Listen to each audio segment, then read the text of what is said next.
2 gold quills, a dozen silver quills, and Iris awards. Please help me welcome Jill Vitiello. Tonight, in keeping with our Spice Up Your Spring theme, we're going to be looking at 3 things. First of all, the 7 secret ingredients to a healthy corporate culture. Then we'll take a look at the 8 distinct flavors of corporate culture. And then we're saving the best for last, but one question that you need to know to test your recipe for success. 7 secret ingredients of a healthy corporate culture. So the first one is vision. And I've gotten this information from an article that appeared in Harvard Business Review. It was one of those foundational articles that really helped me as we were preparing for the ComChat to think through what is corporate culture and what are the components of corporate culture. So the first is vision. What's your company's purpose? The second is values. So how do we act? How do we behave in this culture? What feels right to us? At Vitiello, our values are identified as GRIT, G-R-I-T, growth, respect, integrity, and teamwork. And it takes grit to work in this business, doesn't it? It really does. 3 is practices, part of a good, healthy corporate culture. Your practices are those policies that you need to make sure that you're codifying your vision and your values so everyone understands what is correct behavior and how to get ahead and be successful in the organization. Then the most important thing, people. I want to say something about people. You've heard a lot of times that people say, I don't feel right in this culture, I don't feel like it's a fit. And I know that business lore has told us that it's very important to fit into a culture and to hire for that cultural fit. And I absolutely agree with that. But I want to take you back to Captain Kirk in Star Trek. Just for a minute. Everyone on the Starship Enterprise was part of that exploring wonderful culture. But there was something about that cast and crew that made it unique, the diversity. So as you think about what's important in your corporate culture, and you hear all the time how important it is that we have strategic fit, I want you to remember that diversity and inclusion is part of that. That's my little preaching for today. Well, narrative. Who knows better than we do how important your brand story and promise are? Very important to have that narrative woven through the corporate culture. Place. This is something that has become very, very challenging in just the last decade or so. It's not just your geography, it's not just where in the world you work, but because we work 24/7, we follow the sun in our business. Our colleagues are everywhere in the world. So we're no longer only co-located with people, which is one way of working. We work virtually and remote. You heard Nadine say just a moment ago at Vitiello Communications Group, only a small number of us are in the New Jersey office. The rest of us are scattered throughout the United States. And we work successfully because we have communications and a culture that drives that success in a virtual workplace. So place is an important part. Now these are the 6 that the HBR article said were the components of a healthy corporate culture. But like any good chef, I added a 7th, and that is communication. I believe that communication weaves all of these together. It's the ingredient that binds the rest of them and makes it work in the organization. So now it's your turn to weigh in. Which of these do you think is most important to your company's corporate culture? Take a moment to vote, and we'll take a look at the results. Yes!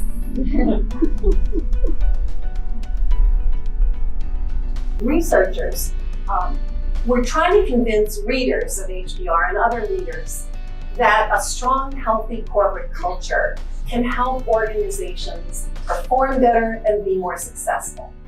And what the researchers found is that there were 8 distinct kinds of corporate cultures. So for our discussion tonight, I'm calling them flavors. You're not going to find that in the HBR article. So the first one is caring. A caring culture, you want to think about it's a warm, friendly family environment. It feels great to work there. Everyone cares about each other. It's like they offer Disney as an example of a caring, warm family. It feels like a family. But what does it taste like? Well, for me, it would taste like Sunday gravy. The next kind of distinct flavor is a purpose-driven. And that is more around feeling like everyone there is fighting for a cause. So the researchers cited Whole Foods as an example. But what would that taste like? I'm thinking maybe crunchy granola avocado. The next is a learning environment, and that's where people are inquisitive, they're inventive, they're seeking to get more knowledge. And that's the focus is more, the feel is more of like a laboratory environment. And here I think the researchers said that was like a Tesla. But for me personally, that tastes like sushi, because I know you like it. But for me, it's a little experiment. Then an authority flavor. That is more like things are following the rules, making sure that people are decisive, and that kind of feels like thank you. How did you know? Broccoli, and it tastes like broccoli. I'm going to say what went right. And I think the big factor, and I've seen this with our clients and the people sitting here in this room who are communication leaders and practitioners, is when you have it right at the top and you have clear purpose and direction, going back to the 7 ingredients, then you get your culture right. So there are times when culture changes in order, and cultures are veering more from like a stability or safety culture to driving more innovation. Now, who in this room hasn't been asked to drive more innovation and more collaboration in the last 5 years, right? This is huge. And it's because of the way the world is impacting the way organizations run and manage themselves.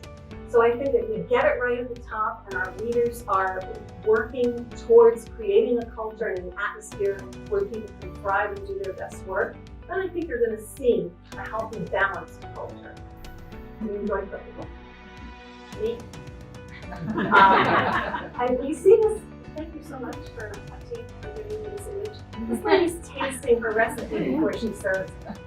How many of you do that? For those of you who enjoy cooking. Thank you, Mike. He's my food tip. So I wish I had known that secret to success. A few years ago, I was getting ready to go to a dinner party, and I was going to bake a cheesecake. Of course, I was rushing, so I got the recipe, got going, got it baked. If any of you have baked cheesecakes, you know it's quite a process. Baked it, cooled it, it looked great, get to the party. Everyone says, wow, Jill, you baked a cheesecake? I couldn't wait for dessert, so I'm in the kitchen, I'm slicing it up and I'm garnishing it. I've got the berries and the cream and the confection sugar, and I'm doing it.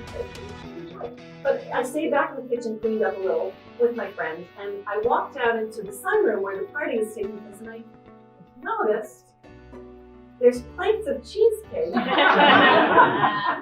One bite taken out, and then says, what's going on here? So I dig my fork in, taste it, like, oh my gosh, almost spit it out. I got the sugar. Our communications in our corporate culture can taste like that cheesecake. Some of them are gorgeous. We know how much work goes into the work we do. We want to get it right for our organization. But if you don't taste that cheesecake and you don't have the guts to say, you know, I think this is a little off, we're not doing our job for our companies. We have to be the food taster before we serve it out to the rest of the employee population or other stakeholders outside the organization. Gallup is the undisputed leader in measuring employee engagement. And they found that if you can improve employee engagement from 30% to 80%, that is a big spread. These things can happen to you because they have documented this with business units that have done this. So when you move to 30% of people who are engaged in your organization to 80%, you have a 51% reduction in absenteeism, 64% fewer safety incidents, and 29% increase in quality in your products and services. Who doesn't want this for their company, right? This is so important. Here in the United States, we're at about 30 to 33% engagement level. We can do better than that. So it's a huge opportunity for communicators. And one of the most exciting things that happened this year, at the beginning of the year in Davos, Edelman puts out their annual trust barometer. This year, Edelman's research found that my employer is the most trusted relationship among all of these others, NGOs, businesses, government, and media. My employer. And why is that? Because people are feeling so jaded. They're feeling so afraid of what they're seeing in the media, the social media debacle with the privacy breaches and so forth. People don't know who to trust. And so when Edelman did their research, they found that the people who are most trusted are those identified as my employer. I wanted to pop champagne, because what an opportunity for people who are in the business we are in. When our employees, when people around, this is a global study, when people around the world are telling me, I trust my employer to tell me the truth, we have got to deliver. And it's up to us, communications people, to drive that. This is our opportunity. And there's never been a better time to engage with your employees and to get that culture just woven through your organization. Our organization has a lot of experience in the change management world. We are helping organizations do exactly what you just said, be change ready. And that means that we're no longer looking at pushing change down on people and saying, okay, here it comes again. We're saying, what can we do as a workforce to make sure that we are ready, that we're at the leading edge and not waiting to be led or told, but we are all ready to take on whatever challenge comes our way. So I am on this mission to ask leaders to think about not change management, because that puts the onus on leaders only. Everyone in the organization contributes to the culture, and everyone in the organization contributes to the organization's success. And I just want to say to you, good luck, chefs. Thank you very much.